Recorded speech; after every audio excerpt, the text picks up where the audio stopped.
This video explores the use of Lightburn to drive the laser cutter in the Hitchin Hackspace. It's important to stress that this is not a way to get trained to enable you to use a laser cutter. There's a proper process for that which you'll need to follow either before watching this video or before you actually try to put it into practice. It's also not an introduction to the theory of laser cutting, and it's not an introduction to Lightburn. There are very good tutorials and a manual for that purpose. This is really just to get you started. So a few quick assumptions. I'm assuming that you've either been trained to use a laser cutter or that you intend doing so before you try actually doing this in practice. I'm also assuming that you have access to a working copy of Lightburn. That may be the one in the Hackspace, which is already set up for our laser cutter, or it may be your own copy on your laptop that you've bought into the Hackspace. If it is your own copy, then I assume you've had it set up to access our laser cutter. A very simple process, but not covered here. It's worth noting that I'm actually using a Mac for my demonstration, but the procedure for a Windows machine is identical really. To illustrate the use of Lightburn with the laser cutter, I'm going to carry out a very simple task to produce 3 small tiles, each 20mm square, and each one carrying a different design or a different pattern that illustrates how you do things in Lightburn. Just to stress, I'm not really interested in the end product. This is all about process and how you do things. There are far better ways and far better settings I could have used, I know that, but it's just enough to get you started. I tend to work in 4 separate phases when I'm doing laser cutting. In the first phase, I do my design. As I said before, this is not a Lightburn tutorial, so this is really a very quick overview just to make sense of what follows. Second, we need to add the layers and the cutting information that's going to be sent to the laser cutter. Third, we need to actually get the file, etc., to the laser cutter. And fourth, we need to get the laser cutter to actually run, which you should already be able to do. Broadly speaking, the first 3 phases correspond to 3 areas in the Lightburn screen. So in my layout window here, you can see I've already got the end product of the 3 tiles that I want to produce. We'll very quickly explain how we did this, just for completeness sake. So the first thing we want are our 3 squares. So we select our rectangle tool, drag it to produce a rectangle. We can hold the shift key down to turn it into a square. We then go up to the number box at the top to set the sides to be 20mm, and we've now got our square. Producing our circles done in a very similar way.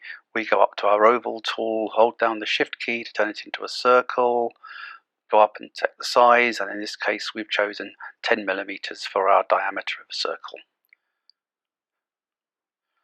The next bit may appear slightly more complicated, but it really isn't.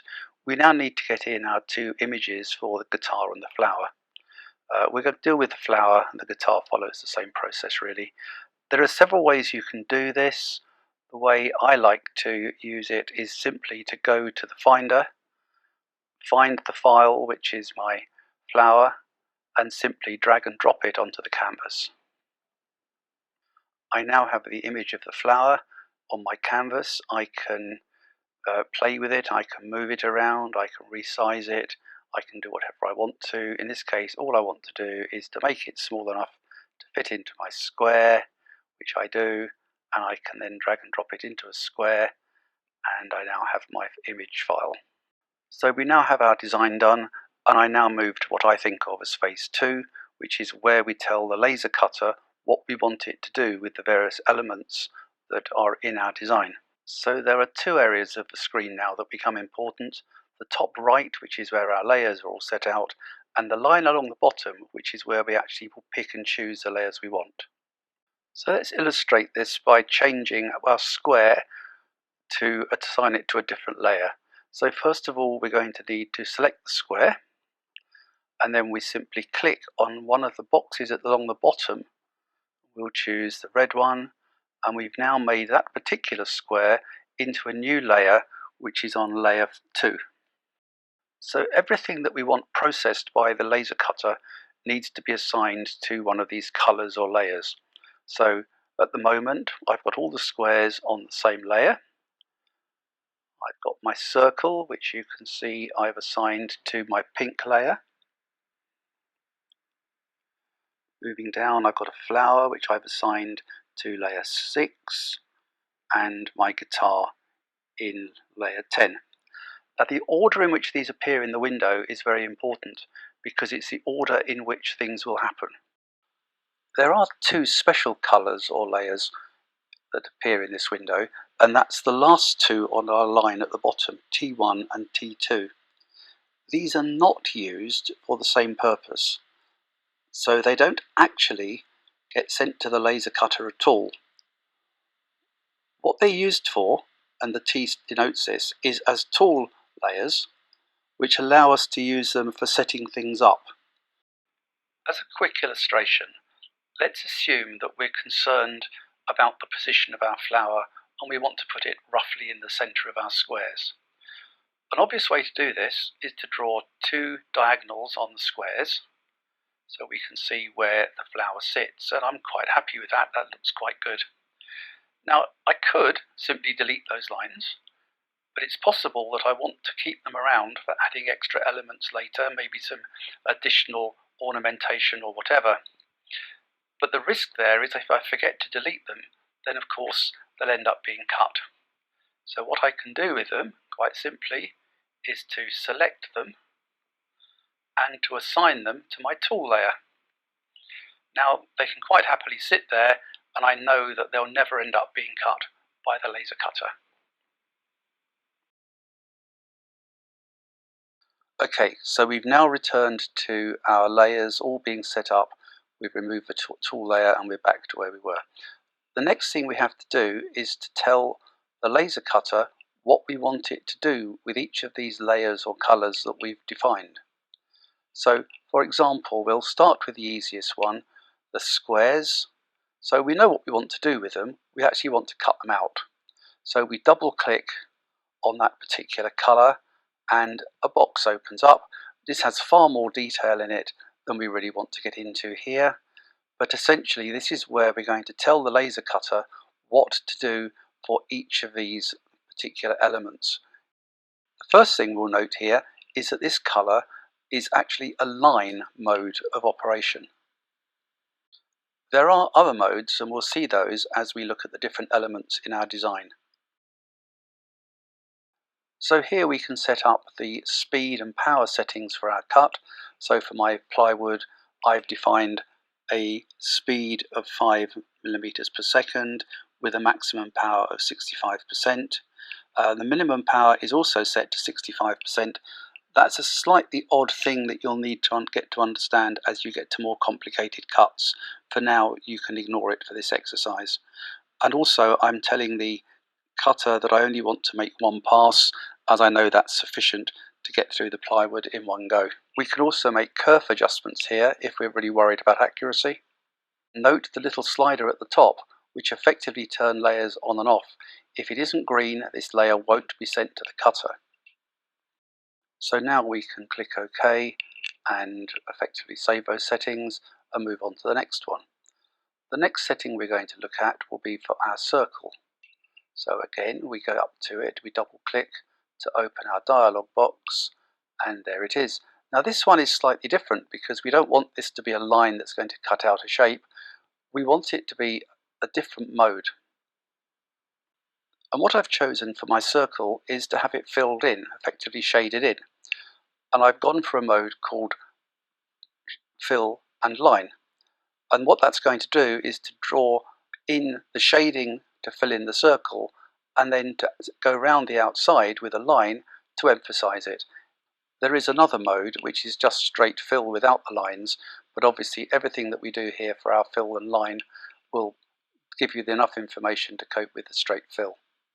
Once again, we have speed and power settings for our laser, but we also have some additional things like the direction that we want the scanning to take place, the thickness of the lines that we want to be used for our sort of hatching and our filling in, the number of passes is still there, and so on. So I've gone for a bidirectional mode of filling in my circle, where we'll be burning each time we pass over the circle from one direction, or indeed in reverse. I've also taken the decision to use my angle at 90 degrees, so I'll be hatching up and down rather than left to right. Now I've also got my line to draw around the outside of my circle, and that just gives me exactly the same settings as the previous line mode. Obviously I've chosen a speed and power not to burn through this time. So now we'll turn our attention to our images. We'll start off with the guitar, because that's slightly easier, I think. And here you can see that the mode is set to image. We can't do anything about that. It doesn't give us any options here, because essentially it is an image. It was imported as such. There are, however, quite a few things we can still change here. In particular, of course, the speed and power, which will determine how dark our burn marks are. But there's also a very important setting here called image mode, and that really is where we choose the type of process we want to use for filling in our image. Now in this particular case I've chosen threshold, which is a very simple mode that simply goes black and white, effectively a silhouette, which was what I wanted for my guitar. There are several other options available to us, and really all I can suggest is that you have a play with them, maybe look up some videos, etc. There's a description at the bottom that gives you details of how each one works, but really it's a matter of personal choice and matching that to the type of image you're working with. There are several other settings available here. For example, I can still change the angles in which the lines are drawn. I can change the directions, whether we go in both directions, and so on. Once we've completed this, we simply close our box and we're back to where we started. So now for our final image, we will move on to the flower.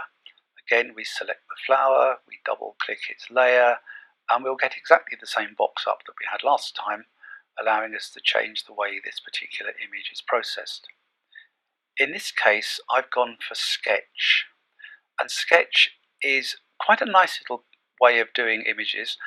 Really gives you a line drawing effect, which is essentially what I wanted my flower to be. The only thing of note here is that I also had to change the speed and power settings to get the effect I wanted, and that's a matter of trial and error really. We're now very nearly ready to send our job to the printer. There's just one little tiny detail which is easily forgotten, and that is we need to think about the origin, where the laser cutter is going to start its cut. You may have noticed on our design a little green dot up in the top right hand corner. That's effectively where our origin is going to be, and on the panel down here we can say what sort of origin we want. We're going to use the user origin, which is that little green dot. That's all I ever use, and I don't really know what the other settings do. Before we start the actual burn process on the laser cutter, let's just preview what's going to happen and make sure that we're being sensible in our choices. So go to the preview window. If we click on play, we'll get effectively a simulation of what's going to happen when it reaches the laser cutter. This is running at 5 times speed. There's a slider down at the bottom to adjust the speed, and for large cuts that's what you need to be able to do. Everything looks sensible, the order is what we expected, and it looks like this is going to work, so we can send it to the cutter. So we're now in our third phase, where we want to send the stuff to the laser cutter and actually get cutting. There are two fundamentally different ways we can do this. We can use Lightburn as a controller for our laser cutter and actually allow Lightburn to drive the whole process. Alternatively, we can send a file across which contains all of the data for our cut and then use the control panel on the laser cutter to drive the events. We're going to use the second method. The advantage of that is that you're close to the cutter, so if things start going wrong, you can spot it, you can align your materials, etc., and it's a far more controlled, sensible way of doing it, in my opinion. Just be aware, however, that that panel is effectively a live controller, so if you inadvertently press something, the laser cutter may well start to do things. All we need to do now is to press send on our panel. That will send the file across to the laser cutter. We'll be asked to give it a name for the laser cutter to use, and with luck it will all go successfully. The most common thing that goes wrong here is that the laser cutter is busy in use printing, or perhaps someone else is accessing it, and you'll get a message back saying that the file couldn't be sent. You'll also get a dialog box if you try to reuse a name that's already in use. Okay, so now if we move across to our laser cutter, we should see that our file is now listed at the top, and we can go through the usual procedure of setting the origin. So we press the origin button, move the cursor around, we can then check with frame that everything works, and finally we can press play. We may as well watch the final process, and here is the laser cutter. The video is running at double speed just to save a bit of time, and you can see our guitar is being formed left to right as we expected, working up. The next one is our little flower being formed also left to right, but with a different algorithm for the drawing, emphasizing the lines that are there. Finally, our circle is being done this time from top to bottom as we requested. Once that's finished, it will draw an outline of the circle very quickly. There it went, very quickly. And now finally it's doing the cut around our squares. And this looks like it's going to be successful. Final cut coming up.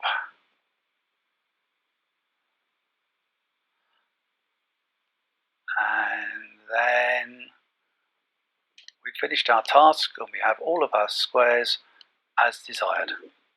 I hope this was helpful.